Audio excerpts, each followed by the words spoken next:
सचिन पायलट के गढ़ टोंक में और टोंक के आसपास की विधानसभाओं में AIMI के जो राष्ट्रीय अध्यक्ष हैं असदुद्दीन ओवैसी, वो अपनी सभाओं को करने के लिए राजस्थान आ रहे हैं। 18 से 19 फरवरी के बीच में उनका दौरा है और वो यहाँ पर आकर टोंक की जामा मस्जिद में नमाज भी अदा करेंगे और उसके बाद में कामा विधानसभा में भी वो पहुँचेंगे, वहाँ पर भी वो अपनी सभा को संबोधित करेंगे और उसके बाद वो जयपुर जाकर अपने पार्टी के पदाधिकारियों, पार्टी के कार्यकर्ताओं, नेताओं से मिलेंगे और 23 के विधानसभा चुनाव को किस प्रकार से राजस्थान में लड़ना है उसके ऊपर वो पूरी गणित और अपने कार्यकर्ताओं और नेताओं को समझा कर जाएंगे। लेकिन एक बड़ा सवाल यहाँ पर यह खड़ा होता है कि राजस्थान की टोंक विधानसभा जो कि सचिन पायलट की मानी जाती है, सचिन पायलट का गढ़ माना जाता है, मुस्लिम बाहुल्य क्षेत्र है, वहाँ पर क्यों आखिर में असदुद्दीन ओवैसी पहुँच रहे हैं? वो उस विधानसभा को और बाकी की जो उनके लगभग मुस्लिम बाहुल्य क्षेत्रों की 40 विधानसभा सीटें हैं उनको क्यों वो राजस्थान में साधने पर तुले हुए हैं? इसके पीछे का बड़ा कारण क्या है? क्योंकि वर्तमान स्थिति की बात करें तो राजस्थान की 200 विधानसभा सीटों में से 40 विधानसभा सीटें ऐसी है जिस पर मुस्लिम बाहुल्य क्षेत्र का अधिकार है और 40 में से 33 विधानसभा सीटें ऐसी है जो पायलट खुद विधायक है और पायलट के अलावा 33 विधानसभा सीटों से कांग्रेस के विधायक है। तो इन विधानसभा सीटों पर असदुद्दीन ओवैसी किस प्रकार से हमला करेंगे या फिर किस प्रकार से उनके वोट बैंक को साधने की कोशिश करेंगे?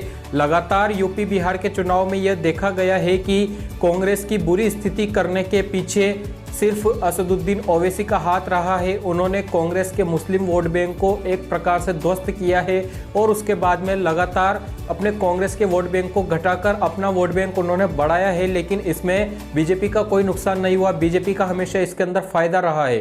तो उनका यह चांस या उनका यह मौका किस प्रकार से देखा जाए, उन्हें आखिर पायलट के गढ़ में क्यों उतारा गया या फिर वो पायलट के गढ़ में क्यों उतरे? अब ऐसा माना जा रहा है कि या तो सचिन पायलट के गढ़ में उनको जबरदस्ती उतारा जा रहा है या फिर सचिन पायलट के गढ़ में वो खुद उतरना चाहते हैं। यदि सचिन पायलट के गढ़ में वो जबरदस्ती उतारा जा रहा है तो सचिन पायलट के गढ़ में उनको जबरदस्ती कौन उतार सकता है?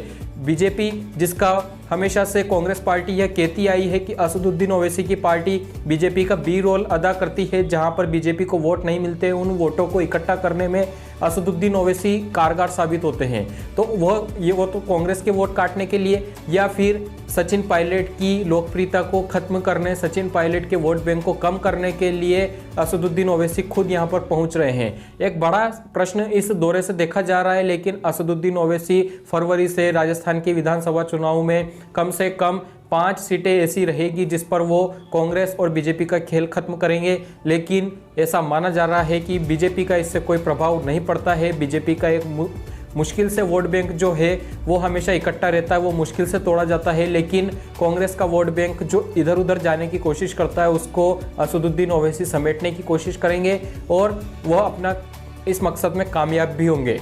इस अपडेट में इतना ही। लेकिन एक प्रश्न मैं आपके लिए छोड़कर जाता हूं कि आखिर में ऐसा क्यों, सचिन पायलट का गढ़ ही उन्होंने क्यों चुना? तब तक के लिए आप बने रहिए हमारे साथ, मिलते हैं एक नेक्स्ट अपडेट में। तब तक के लिए शुक्रिया।